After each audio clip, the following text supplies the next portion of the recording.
Hey there, y'all. Welcome back to Creative Christians. Tim Risto here, host of the show. Thanks so much for joining me today and choosing to make this video a part of your day. It's very much appreciated. Today we're going to talk about the blockbuster film, The King of Kings. No, not that one, not the animated one that's been in theaters recently and garnering all sorts of attention. Today we're actually going to go back in time and talk about the 1927 film, The King of Kings by Cecil B. DeMille, a very artistic, creative, unique kind of visual journey through the life of Christ in that silent film, The King of Kings from 27. Really kind of cool. It's recently been restored and released on Blu-ray through Flicker Alley. I have a copy right here.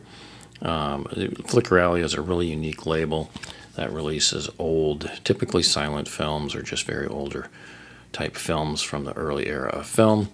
And I've got my copy here that I'll be watching this week and doing a review of. That'll probably release next week sometime. I've never seen the film before.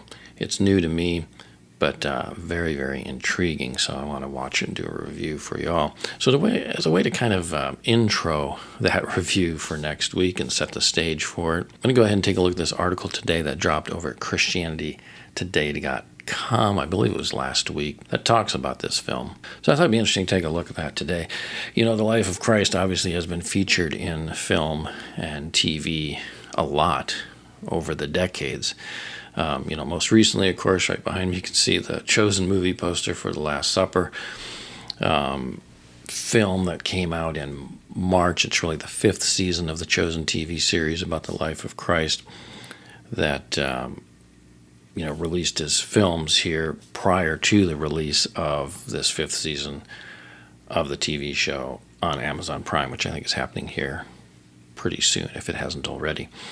It's featured a lot, and that's one of the more popular versions of the life of Christ, at least currently. But, there's been a ton of biblical epics about the life of Christ over the decades. This one here, really, The King of Kings, was one of the first. This is kind of good on a number of levels because I do want to talk about the history of Christian film, biblical epics, and just Christian filmmaking in general.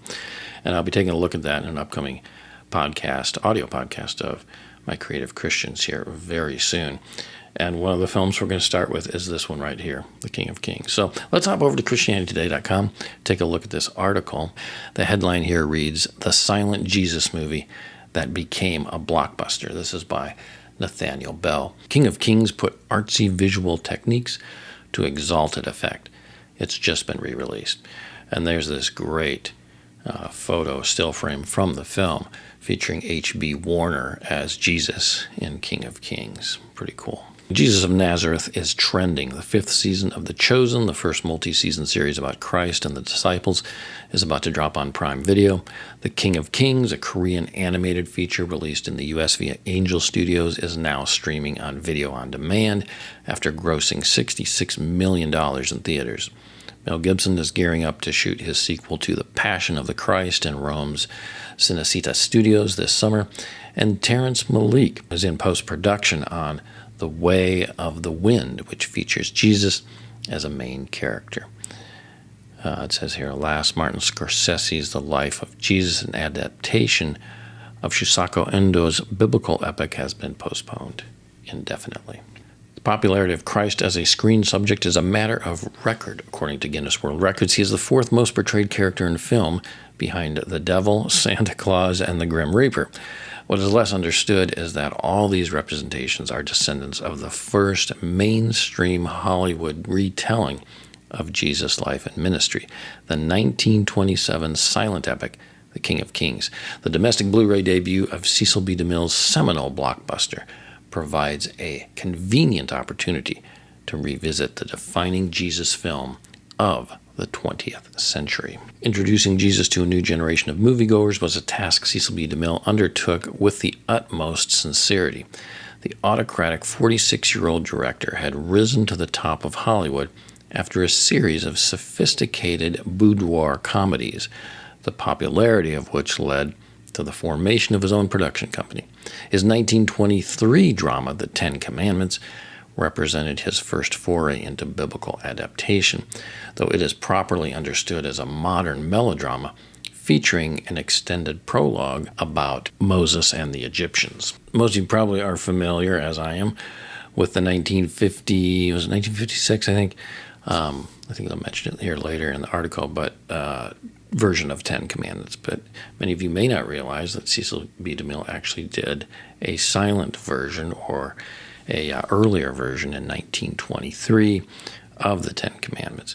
So he kind of had a practice run at it already. Obviously, it's very different in some ways from the later epic with Charlton Heston, but still kind of interesting. He'd been doing biblical epics long before the well-known 50s Ten Commandments came along. DeMille showed interest in an adaptation of the Genesis flood narrative, but abandoned the idea once he learned that Warner Brothers was preparing Noah's Ark, a production that would soon become notorious for the accidental deaths of 3 extras during the shooting of the climax. That's a film that Noah's Ark was very famous for that accident, very infamous, I guess you could say, for that accident. Kind of on the level of, for those of you that remember in the 80s, filming of the Twilight Zone movie, directed by John Landis and Spielberg and others, but Landis was particularly under the scope after Vic Morrow and 2 kids were killed in a helicopter accident on set, filming of that. All sorts of things that went wrong on that film that obviously put filmmaking under scrutiny for safety on set and things of that nature. This is kind of that level, but back in the day, this Noah's Ark. So very, very famous in the history of Hollywood filmmaking, or infamous, sad incident. Presented with the idea of fashioning a large-scale retelling of the life of Christ, DeMille turned to his trusted scenarist, Jeannie McPherson, to develop what he hoped would be, in his own words, the greatest love story ever told. In separate biographies, writer Robert S. Burchard and Scott Eyman each recount in amusing detail the making of the King of Kings. From the start, DeMille's goal wasn't merely to entertain the masses, but to educate them. The opening title card explicitly situates the film within the context of the Great Commission. He took pains to present the gospel narrative in a way that would not offend sensitive viewers, and was especially careful in his depiction of the Jews, laying the blame for Christ's death on certain individuals, namely Judas and Caiaphas, rather than an entire people group. So there are some things in it, of course, that are borrowing more so from kind of a filmmaker's perspective, a storyteller's perspective, that don't necessarily line up, obviously, with a biblical, theological, doctrinal, staunchly biblical perspective of the story itself, of the biblical epic as recorded in the Bible. So in other words, as with any film, it takes some liberties and borrows things either from DeMille's own belief or just his approach to wanting to tell this story on film. So, you have to take that into account with this particular version, as you do with any film. For the title role, DeMille chose H.B. Warner, an English-born actor whose stage and screen career had been waning. Contemporary viewers might know him best as Mr. Gower, the pharmacist who slaps young George Bailey in It's a Wonderful Life. And he was great in that film. I know I've seen him in a couple other films as well from back in the day. But an interesting choice for this role. At 50 years old, he was certainly among the most mature of all on-screen Christs. Fine-boned with warm, interrogating eyes, Warner exudes a graceful physicality, and while his movement comes across as stylized and theatrical, he still looks right for the role. DeMille was fully aware that this performance would be taken as the definitive screen portrait for a generation. The visual impression of Jesus is going to be planted in the minds of people by the man who plays Jesus in this picture, he said. Filming lasted several months. The crucifixion scene alone took 2 weeks, wrapping on Christmas Eve, and cost a reported $2 million, though the budget was likely inflated, with funds diverted to keep DeMille's flagging studio afloat. Why, $2 million is a deal these days. But the movie became the 3rd most popular release of 1927. And here's where I said at the beginning, it was a blockbuster. The third most popular release of 1927. Behind Wings, the first Oscar winner for Best Picture. That's this movie right here, which I also have on Blu-ray, and is a wonderful, wonderful film. There's a reason this won Best Picture back then. It's a great film. And, of course, The Jazz Singer, another famous film, the film that ushered in the sound era, the talkies, as they called them. Despite DeMille's attempts to circumvent charges of anti-Semitism in his depiction of the Pharisees, the Jewish press objected to the portrayal of Caiaphas as a money-grubbing Christ killer, which led Paramount to re-edit the film for general release. Both versions are available today, and I believe they are both on this Blu-ray release, which again I'll talk about all that in my review. Okay, here's what I love. Here we can talk a little bit more about some of the content of the film, some of the scenes, and how this is done, and why it's kind of just such a visual masterpiece. To watch The King of Kings in 2025 is to appreciate that silent film has a language and syntax of its own. Jesus' first appearance, his face gradually coming into focus as a young girl's sight is restored to her, is an exercise in radical subjectivity that puts the viewer on the receiving end of a miracle. The addition of spoken dialogue, if it were technically feasible at the time, would have been a distraction, shattering this delicate reveal. The sequence is followed shortly after by a scene in which Mary Magdalene is cleansed of her demons, each personified as one of the 7 deadly sins and rendered ghostly through double exposure. Such bold stylistic choices demonstrate the primacy of visual storytelling and give credence to critic Susan Sontag's observation that with the coming of sound, the image-making lost much of its brilliance and poetry. I think that's actually a really cool statement. It gets me more excited about watching this film, too, because, again, with the lack of sound, obviously there's a musical score with it. They redid a musical score, a modern one to go with it as well, too. So I think there's multiple options for the musical score on the Blu-ray. But still, this idea of really this concentration on the visuals and visual storytelling is one of the things I appreciate a lot about silent filmmaking. A lot of people find them hard to watch. These restored versions, though, often look so good. I've got a number of Flickr Alley films that they've restored in the past, and they're just phenomenal restorations. They make them so much more watchable. And if you engage with that visual storytelling and just kind of immerse yourself in the film itself, it really becomes quite brilliant to watch many of these films. And there's an emotional level to them. You just have to engage with the visuals. You have to kind of put yourself into the film and into the storytelling. But I find them, many of these are just incredible, incredible films from the silent era. This one sounds like it's going to be that type of experience, so I'm looking forward to it. I'll look at a couple more things here. In the 1920s, as more light-sensitive panachromatic film stock became available, soft-style cinematography began to change the look of films. Throughout The King of Kings, Christ is depicted as a being of light, emphasized by the translucent glow that emanates from his snow-white tunic.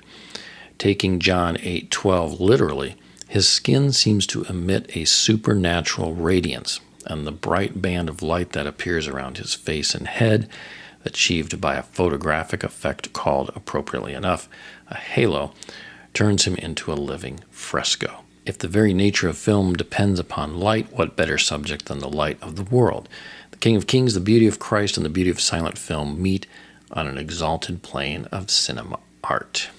Ironically, DeMille's intensely pictorial rendering of the Gospels has the effect of making the plot, the actual scene-by-scene progression of the story, feel heavy and plodding, which explains why the film could be a tough sell for the distracted contemporary viewer. The Chosen relies as much on dialogue as DeMille's film does on visuals, and is therefore much friendlier, more digestible to a modern audience. And again, that's the thing I think many of you who are not maybe silent film fans would struggle with a bit, especially after having seen The Chosen. If you've watched a lot of that, if you're a fan of that, this is not The Chosen. But again, it is this visual emphasis. If you're a big fan of film history, visual storytelling, I think you'll be engaged by this. Again, I haven't seen it yet, but from the clips I have seen and from what I've read about it to date so far, I think that's going to kind of be the experience. So I look forward to digging into that to see if that is the case for me personally. For its time, however, The King of Kings was considered quite modern. DeMille's Jesus is directly addressing the sins and excesses of a decadent America still in the thrall of the Jazz Age at this time. The final image in which the risen Christ, ascending into heaven, hovers over a modern industrial skyline, bends time and space to remind viewers that the Lord is as present in the here and now as he was in ancient Judea. Nearly a century has passed since The King of Kings premiered at Grauman's Chinese Theater.